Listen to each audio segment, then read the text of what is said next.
Hello, and welcome to the 2025 third quarter market update webinar. My name is Dan White, one of ARK's associate portfolio managers, and I will be moderating today's call. This call was pre-recorded on October 10th, 2025. With that, I will now hand it over to ARK CEO and CIO, Kathy Wood. Kathy? Hi, Dan. Thank you very much. And thank you, everyone, for joining us today. So I usually give a macro overview market outlook and did so thoroughly in our In the Know video on Employment Friday. We didn't have an employment report, but we still did In the Know. So quite a bit of detail there. I'll just summarize by saying, as you know, we've been thinking and giving you evidence over the last 3 years that the U.S. economy has been in a rolling recession, manufacturing negative for 3 years, small businesses suffering, low and middle income consumers suffering, even capital spending. I know the headlines are all about AI and power needs, but X those, we've seen a flattening out, if not a decline, in many capital spending sectors. So we now are looking at the early days of this Trump administration. Seems like a lot of drama and headlines, primarily about tariffs. But underneath, in terms of real policy moves, OB3, so the One Big Beautiful Bill, which passed on July 4th, included some massive changes in tax policy. I think the most important ones involve depreciation, and they are taking the effective corporate tax rate, the statutory tax rate is still 21%, but incorporating depreciation schedules, the new ones, for manufacturing facilities, equipment, domestic R&D, and software, the effective corporate tax rate has probably dropped into the 10 to 12% range, which makes it really the lowest in the world for any major economy. So we do believe that we're moving from a rolling recession into a rolling recovery. It's going to take a little time to catch fire. And we think that employment is a lagging indicator. So we're going to hear more bad news about employment for both cyclical reasons and because AI is limiting the job opportunities for especially new college graduates. So we'll probably hear more about that. But we do think that the tax policy changes and critically deregulation everywhere. The edict from on high was deregulate, deregulate, deregulated, and we are seeing it all over the place, especially in healthcare and crypto and even AI. The first executive order that President Trump rescinded was Biden's AI executive order, because we really do believe right now we're still in very early stages, the equivalent of 1995 in terms of the internet. We're in early stages as it relates to AI, and there were some onerous regulations moving into policymaking, into the policymaking arena. Those will no longer happen. So we believe we're moving into a productivity-driven boom in activity. I think the plan was this, to the extent President Trump and team could control it, get all the bad news out early in this term. And as we move into the campaign, the election campaign season for the midterms, have the economy move into a very strong expansion. So that's what we expect. And because it's productivity driven, we believe that the surprises will be on the low side of inflation expectations. So this is very much like the economy that Reaganomics unleashed in the 80s and 90s. And we think that this could be a much more powerful version of that. So we're very excited about the outlook for the economy, innovation, and the markets generally. With that, Dan, I'll send it back to you. Thank you, Kathy. I'm going to come back with one more just on the macro side here too. We're hearing a lot of talk about just US dollar weakening and gold and Bitcoin and how that relates, gold hitting new highs. Can you just give us your kind of quick take on that? Yes, it's very interesting. I just took a trip around the world, actually, and I saw the negative sentiment about the U.S., mostly because of the headlines, tariffs. They've really colored the point of view of investors in the rest of the world. And I heard dollar weakness, a familiar refrain abroad. First half of the year, weakest dollar since, by some metrics, 1973. And I gave them the outlook that I just described here, and actually took the opposite point of view. I think the dollar, and this happened during Reaganomics as well, I think the dollar is going to go up.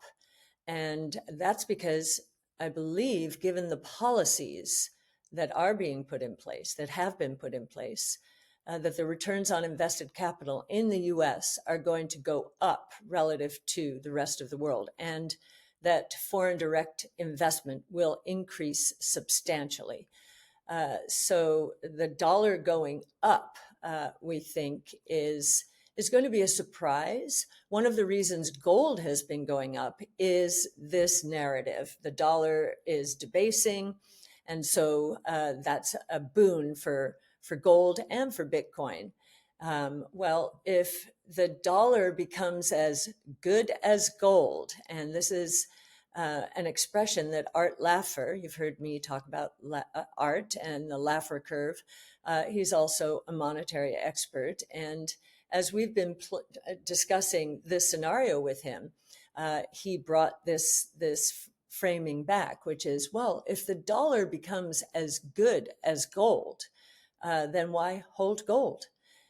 So we shall see. Gold did go down. It peaked in the early 80s, actually 1980, at $800, and went down over the next 2 years to $300 with that kind of dollar strength. So, and actually the dollar strength did not end until 1985. The dollar actually doubled from its low to its peak in 1985, at which point the rest of the world was suffering. There was a huge amount of dollar-denominated debt in countries whose currencies were depreciating rapidly. So debt service became onerous, if not impossible. And we ended up with a worldwide easing effectively with the dollar providing more dollars. I mean, the US providing more dollars into the global ecosystem. So I think we're going to be back to the future on that as well. As far as Bitcoin, it's the first of its kind in a new asset class. That paper, I believe, is still on our website. Maybe we can put it into this webinar. But first of its kind in a new asset class, and institutions have just started tiptoeing into it. Yeah, thank you, Kathy. You're seeing, I mean, eye-popping flows into Bitcoin, some of that ETF landscape of what's transpired over the year since the launch. And I want to do things a little bit differently. I know this is when we usually switch to the Q&A portion, but I want to bring in Raul to just spotlight a new product suite that ARK has launched just this last week. So Raul, if you could come on and kind of intro the ARK Diet Suite. Yeah, sure. Thank you, Dan. So actually, on the 1st of October, so it's the 10th today, we rolled out the first of 4 new ETFs that we're launching as part of a defined outcome suite. The sub brand we've given to the product suite is Diet. which stands for Defined Innovation Exposure Term. And the idea is that we are looking to give investors exposure to innovation, but through a defined outcome format. So the underlying is still the ARK Innovation ETF for the fund. But the way the product will work is that it will give a structured payoff participation on both the upside and the downside relative to what the ARK Innovation ETF will be doing over consecutive 12-month periods. So to explain the fund structure very briefly, the fund is, as I mentioned, it launched on the 1st of October this year. It will run to the 30th of September next year. So that's the 12-month window. And the way the fund works is for any negative performance over that 12-month period, the fund will participate at a 50% participation rate. So, for example, if over the next 12 months, the fund delivers negative 10% performance, this fund will deliver 50% of that, meaning 5%. On the upside, there is a buffer zone between 0 and 5. So if the underlying fund, i.e. ARKK, delivers anywhere between 0 and 5% performance over a 12-month period, this fund will deliver a 0% performance.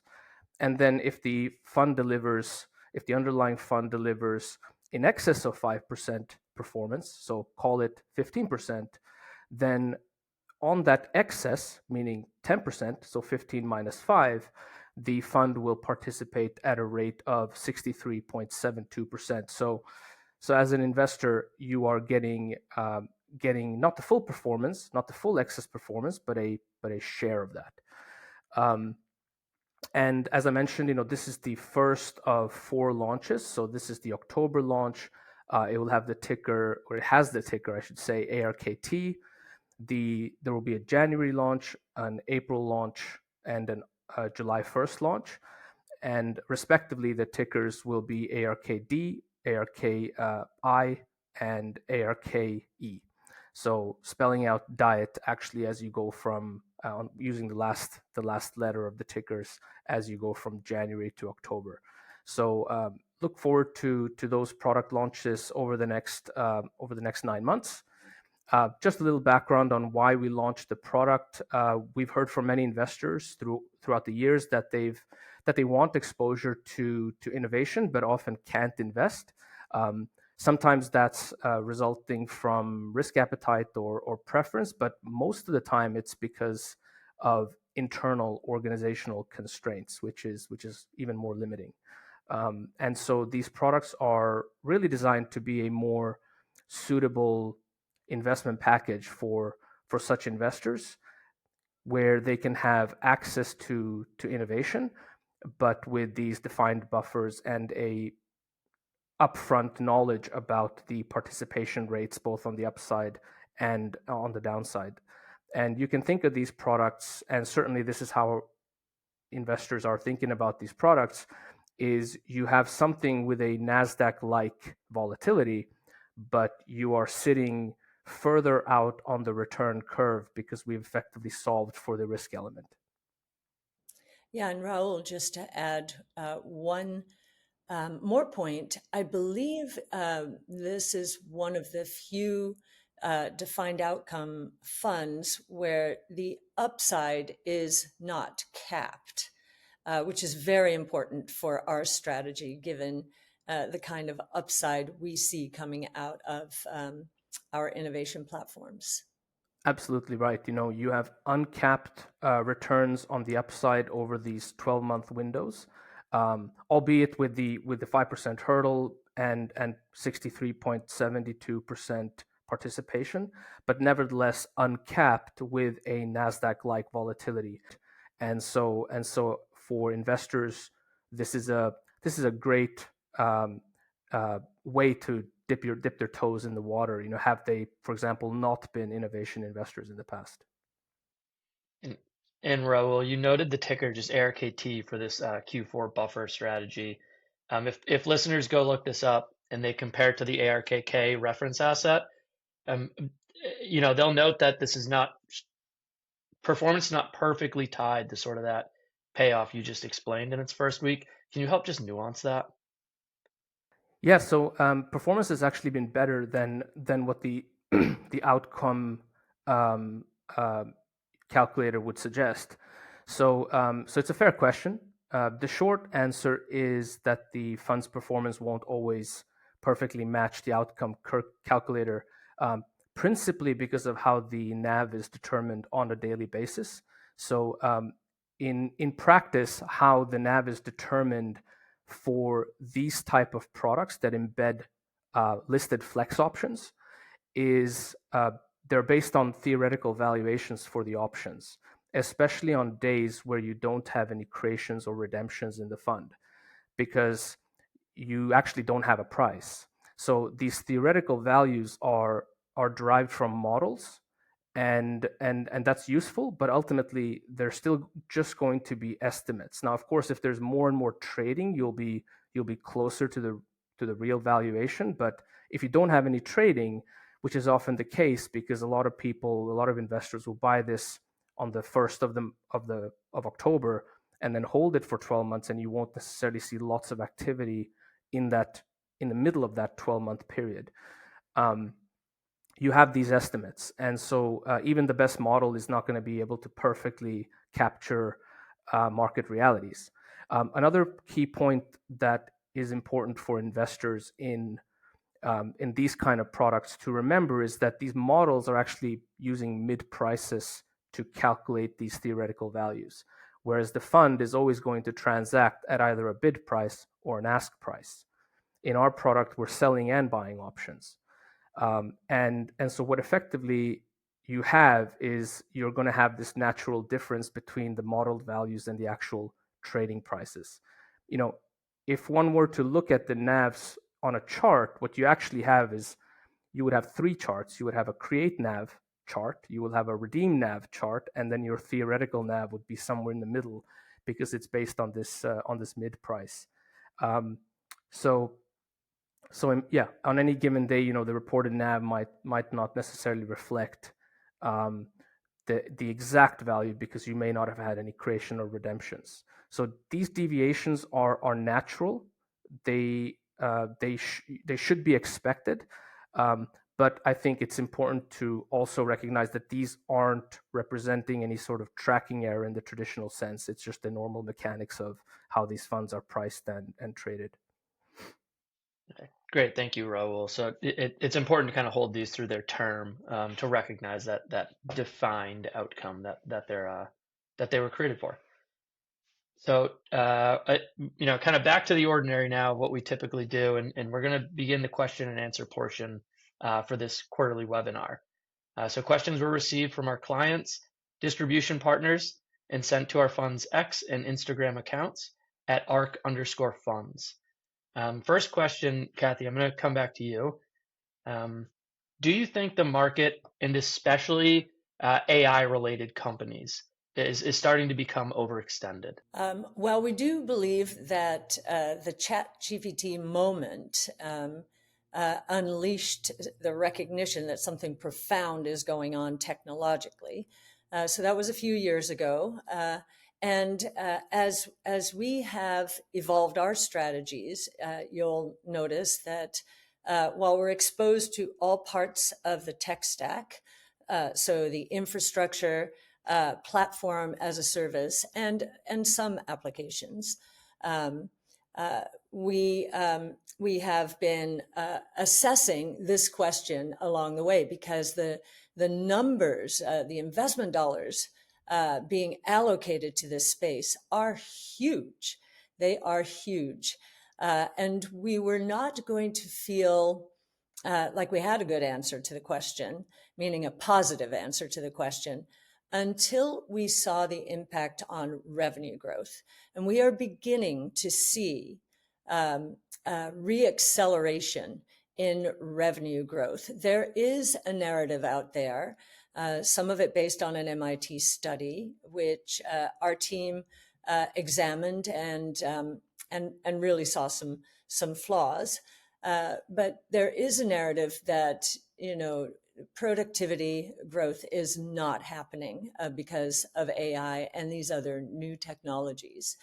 Well, first of all, we think that productivity measures are revised, just like the GDP is revised, and may not be capturing what's going on out there.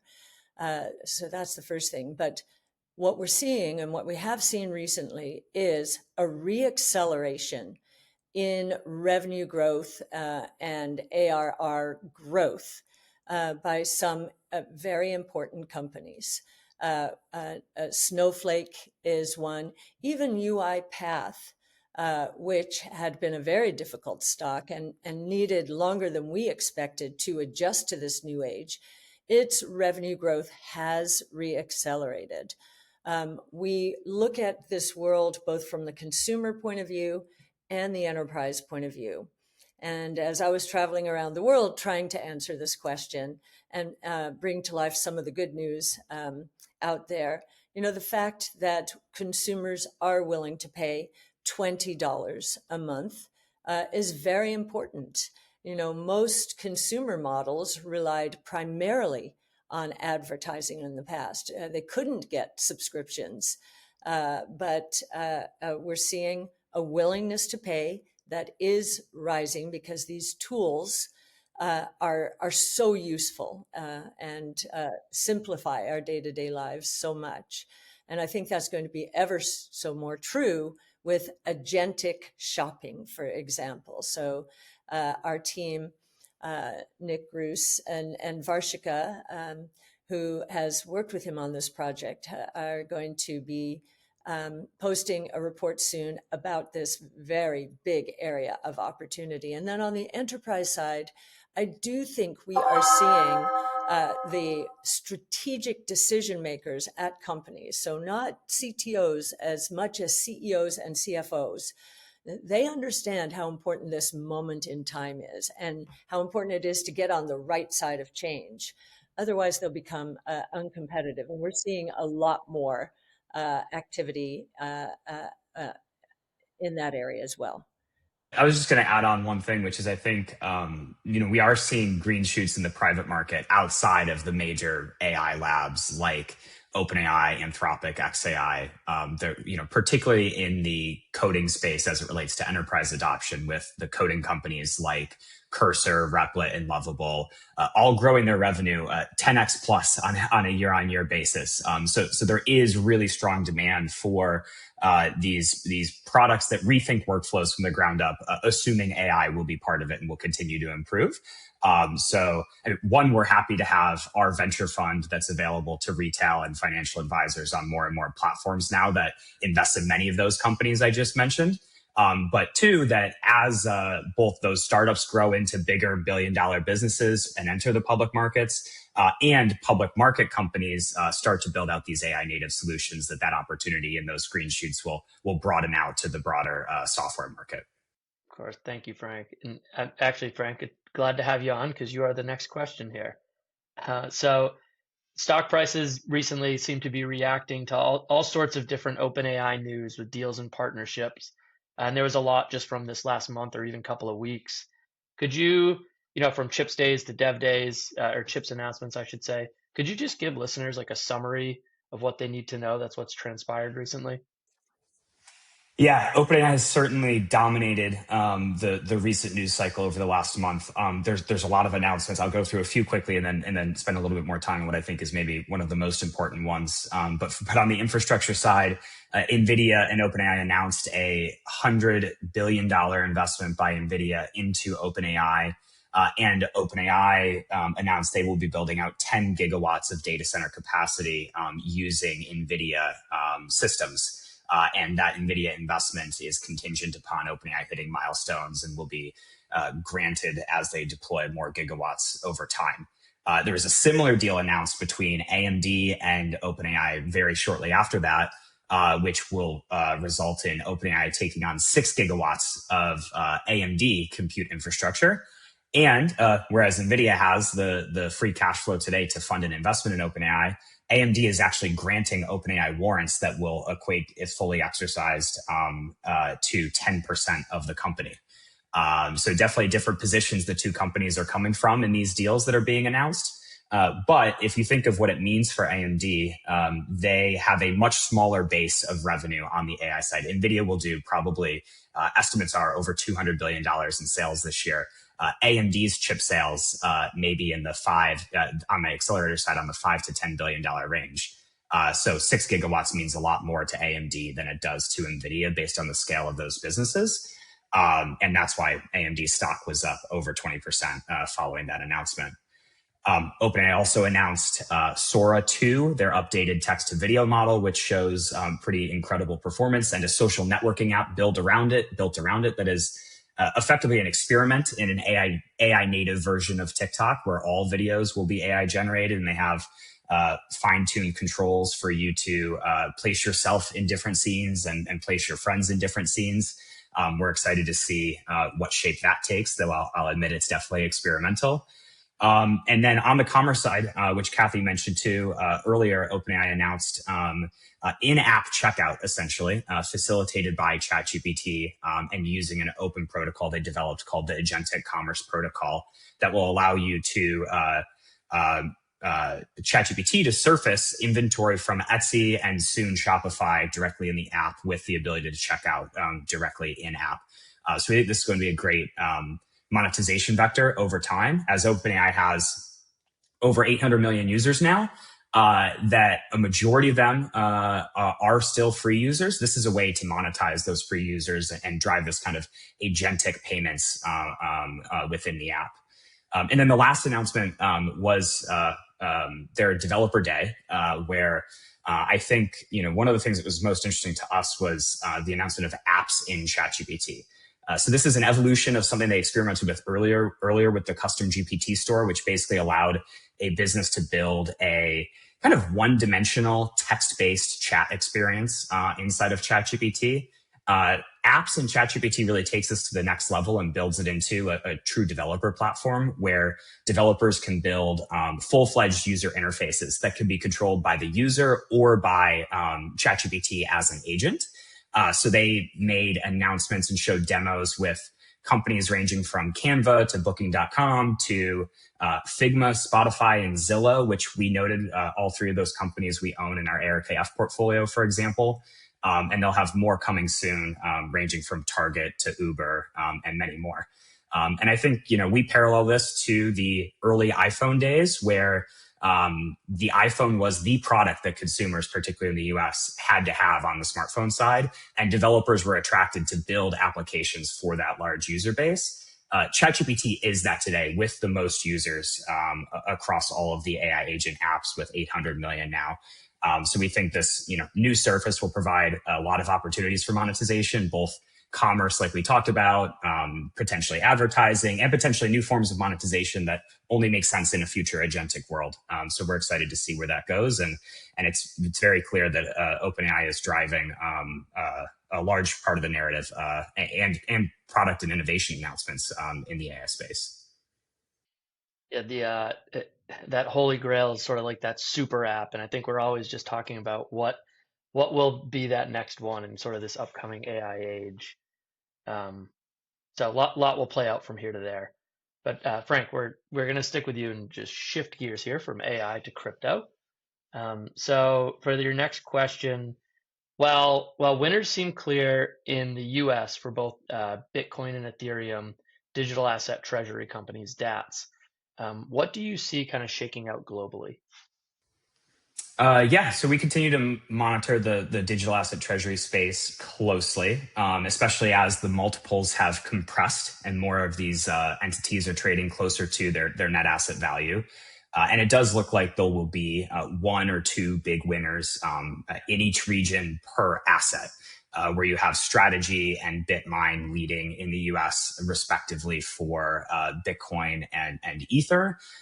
We recently took a position in Soulmate, which we think could be a leader in the Solana space in our ETFs. And then, interestingly, another part of the world that has seen strong adoption for the treasury companies is Japan, where Metaplanet is actually the second largest Bitcoin treasury company in the world and the largest in Japan. And we're happy to be working with recently launched Quantum Solutions, which we think could be that winner in the Ethereum space in the Japanese market. Yeah, Frank, you mentioned Solana. So we've talked Bitcoin before, we've talked Ethereum on these. What what are your thoughts on Solana? What makes this interesting? Yeah, so first, starting at the technology level, we think smart contracts are the fundamental enabling technology that will allow financial services to move on chain and become much more efficient and have much less counterparty risk. And Solana and Ethereum are the two leading smart contract networks, kind of these base layers that allow developers to build and deploy smart contracts. And as we've watched the market over the years, Ethereum has stood out being one of the first and largest installed base and first to market in kind of the DeFi world, and has scaled through a different method than Solana. It's scaled through layer 2 networks that are more customizable, but less interoperable. So you see companies like Coinbase or Robinhood choosing to build their own layer 2s. That's been a great growth driver and adoption for Ethereum. Solana, in comparison to that, has more of a monolithic design where they have one shared state and one shared settlement layer that is extremely performant. That is conversely to the Ethereum approach, less customizable, but more interoperable and very scalable. So we think both of these approaches are interesting, and they're both getting adoption in different ways. Ethereum has more assets on chain, or the equivalent of AUM, so to speak, in the crypto space, whereas Solana has more users and more transaction volume because of the dynamics of their architecture. So we're happy to get to and get exposure to both in our ETFs. And we think these two in particular stand out from the rest of the pack, as there are a lot of challenger layer 1 networks out there. Yeah, and I'll just add something. I think our confidence in Ethereum Ether was underperforming Bitcoin significantly. And yet you had companies, as Frank mentioned, like Coinbase, especially Robinhood, one of the latest announcements, choosing it. And why are they doing that? Well, Ethereum is more secure. It's more decentralized than Solana, and so I think institutions are feeling more comfortable with it right now. And so we have thought, well, perhaps institutions will move onto the Ethereum platform while consumers move more towards Solana. Would you say that's right, Frank? Yeah, I think that's true, and that's why I think there's so many assets in DeFi on Ethereum. I think one interesting development, though, is the layer 2 networks being kind of outsourced to institutions to build. They're run typically on a single sequencer, so you do have a single point of failure where the L2 can go offline, for example. So Solana over the years has broadened their base of validators dramatically, and so in some ways. Solana relative to an L2 can be more decentralized. So I think that's a competitive dynamic that's trading back and forth between the two networks. And well, okay, that's also very interesting. I think the institutions are looking at the base layer being more decentralized and therefore more secure. But as you say, they're also very comfortable with closed ecosystems, which is more layer 2 like, right? Whereas Solana does not have that. Yeah, thank you, Frank and Kathy. We get a lot of questions on those big three, so I think that back and forth is really helpful for all of our listeners. This next one, very observant follower of ARK, they've noted that they've seen ARK start to get back into some of the Chinese names. Particularly in K, we've seen Baba and Baidu enter back into the portfolio. So Kathy, I guess why does China seem more investable now? Yes, as many of you know, during 2020, we built our position in Chinese equities to almost 20% of the portfolio.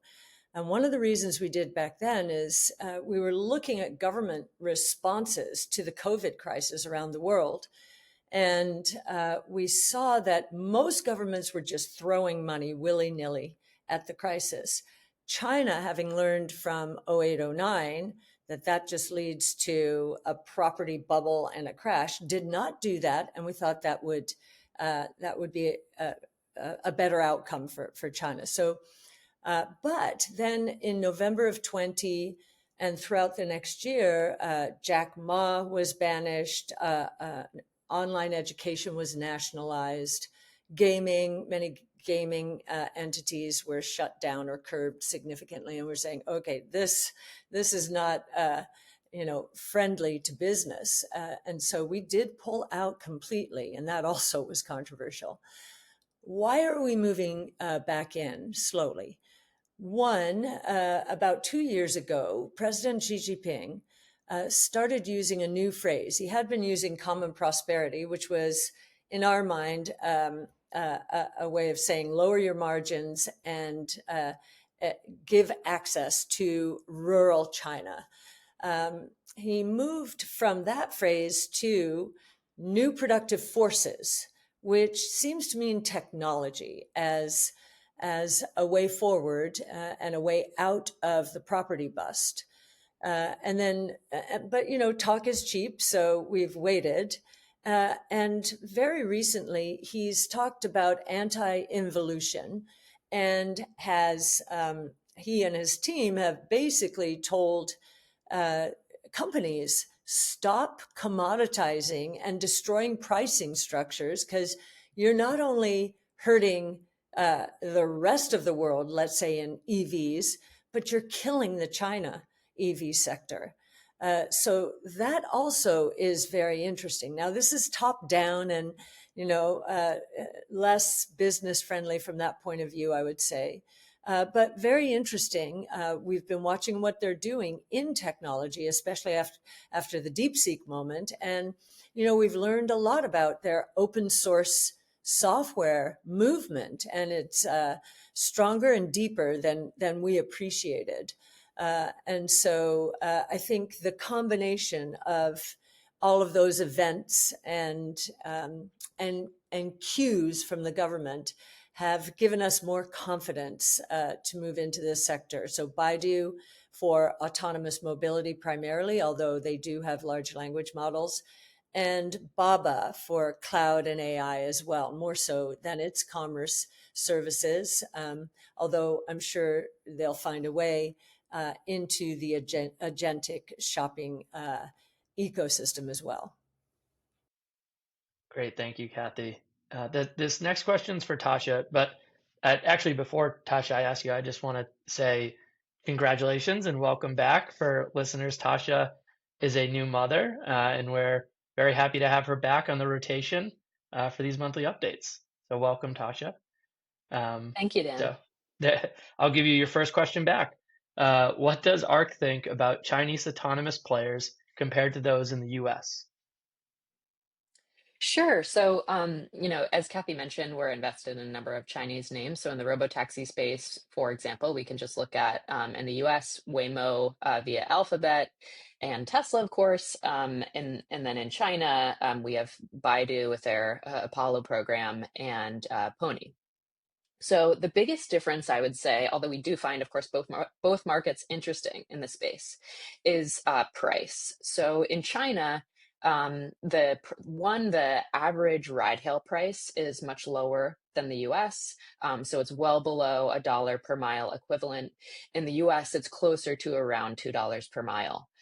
So although China also, of course, has lower manufacturing costs, you can imagine that because this is such a large difference, that in terms of the opportunity and the profit opportunity, that the US could be a more interesting market. I'll also say on price that the government has stepped in China for companies that have priced, below that of average ride hail, and actually asked them to have a minimum price so as not to, exclude anyone from a job in the future is sort of the thought there. So again, both a ceiling and sort of a minimum price. So it's a little harder to be competitive there, at least in the early days when you're scaling, right? At scale, of course, we expect those costs to come down from today's levels, but in the early days, it's a tougher market. And then another big difference is, and then actually one more thing I'll say on that is because of that, we actually see a lot of the Chinese players looking to international expansion. So the Middle East provides a really interesting opportunity for these companies because the price ceiling is higher, as well as other countries that, again, just have higher average ride-hail prices. So we think that's actually a big opportunity for them. And we see many of companies there focusing on that for that reason. And then on regulation, actually, surprisingly, the U.S., because our laws, were set up on a state-by-state basis, both the testing and rollout of robotaxis has actually been a little bit more widespread. And when I say that, what I mean is the area that you're allowed to drive initially, when you get a state approval, is really anywhere on the state roads, or as you're looking for commercial rollouts, it's like a city approval. You might start in a smaller portion of the city, but we've seen these companies be able to expand to citywide. In China, it's just a little bit more limited. These companies are typically only able to test in certain districts. So we haven't seen, again, like as widespread, I would say, city rollout. Now, that said, it could be offset by volume here because there are just so many more people in China, of course. But you want a really diverse data set when you're training your autonomous driving program. So that is a key difference. And then, in the short term, the export restrictions could also affect Chinese players. Of course, they're developing their own in-house AI training for autonomy, as well as the chips in the cars. Again, that's a short-term difference here. But again, I would say, like, overall, we find both of these markets really interesting. Again, high level, maybe the Chinese players might have more of an opportunity to capture like higher profit margins internationally. But we think both countries are very aggressively pursuing autonomous driving. And while it happened, first in the US, we see China scaling quickly again in terms of volume. So if you look at the two players that we think are the highest volume in terms of commercial rides, I believe the last data point for Waymo we have is around 250,000 rides per week as of April of this year. And then for Baidu, if you look at the second quarter data and extrapolate, it looks like it's around 170,000 rides per week, and that would be like around June. So again, in terms of the volume for the player that has the most commercial rides, the US slightly ahead there, but of course, given just the size of the market in China, we could see that gap close potentially. Great, thank you, Tasha. Sticking here to the autonomous and robotics team, but on the space side, so Sam, with the EchoStar and SpaceX deal, it was a risk to Iridium that we had talked about before on this call, but how do you see things shaking out for Iridium? Yeah, and this is interesting because we think this is great for SpaceX, which is one of the largest holdings in our venture funds, but it certainly increases the competitive pressure on Iridium. And so I think what Iridium is really focusing on here is continuing to execute where it does have advantages. And so that would be in, extreme distress scenarios. So, being the fail-safe mechanism, and they've got great contracts with the government there. And I think a unique aspect of their spectrum is that it is truly global. And I think we're going to see this value there as the other players really try and stitch together the patchwork of regulatory approval and spectrum needed to get that coverage. And then I also think it's worth noting that, the deal that they struck, it's going to take at least 2 years for anything to come into service because SpaceX needs that hardware to be put into phones. So they're going to be likely talking to Apple and others to get that hardware set up. And so in that timeframe, Iridium has been working on their own direct-to-device plans as well. And so, we're really looking forward to this upcoming earnings call where they should lay out their strategy here, because I think management is very aware that the landscape has changed. Yeah, certainly. It'll be an important call. Thank you, Sam. Our final question here goes to the genomic side with Shea. It's been a great week on the gene editing space. A lot going on, and market feels like it's kind of being revalued. And so, Shea, you published a really good piece, timely, on the potential for cardiovascular disease.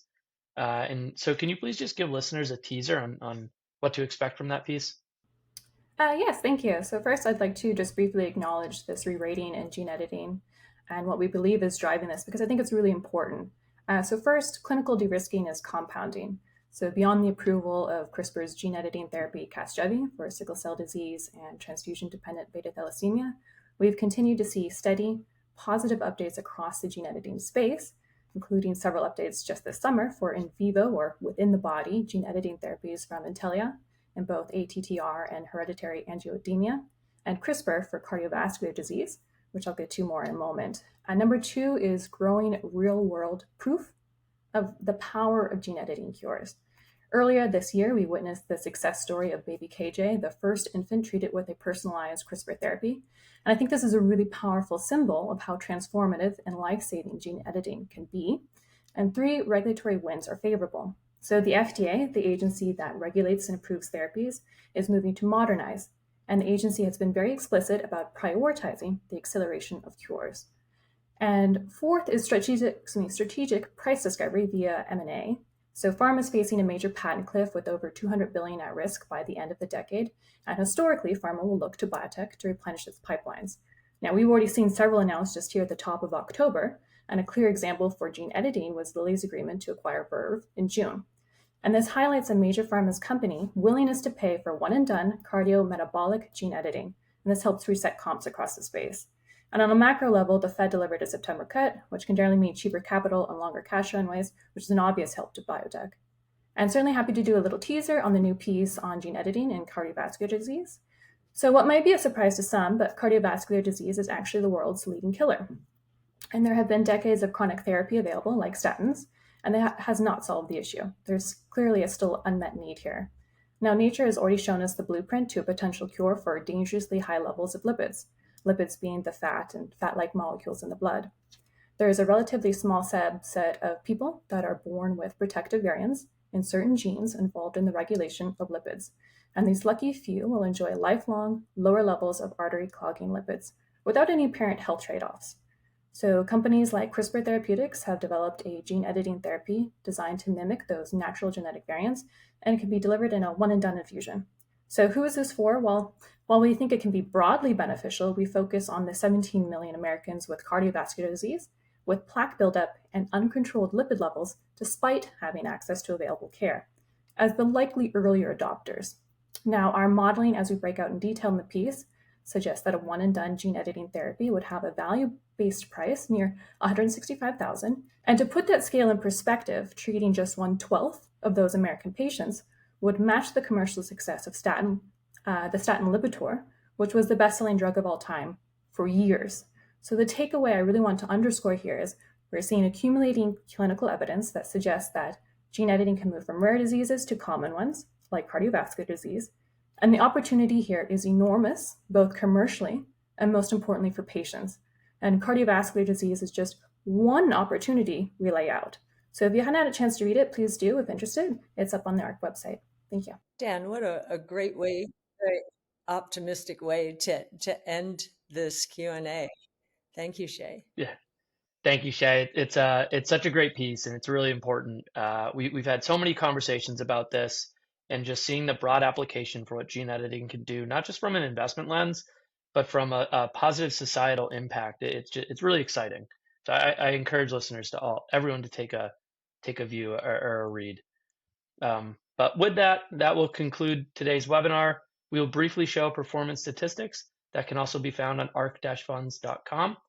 I want to thank everyone again that listened to today's call, and thank you again to the entire ARK team. Have a great day.